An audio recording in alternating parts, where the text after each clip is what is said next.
মহাকুম্ভে মৃতের সংখ্যা নিয়ে রাজনীতি করছে যোগী সরকার। মৃতের পরিসংখ্যান গোপন করা হচ্ছে, অভিযোগ তুলে সরব আরজেডি সুপ্রিমো লালু প্রসাদ যাদব। মৃতের সংখ্যা গোপন করে কি লাভ উত্তরপ্রদেশ প্রশাসনের, প্রশ্ন বিরোধীদের।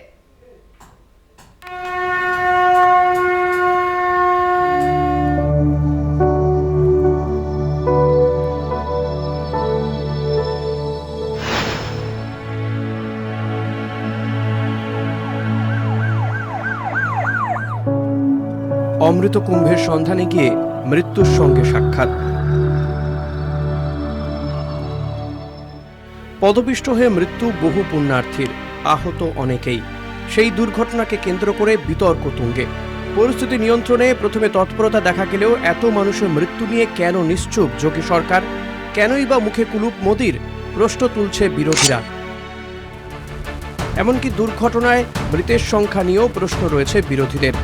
একই প্রশ্ন তুলে সরব বিহারের প্রাক্তন মুখ্যমন্ত্রী তথা আরজেডি সুপ্রিমো লালু প্রসাদ যাদব।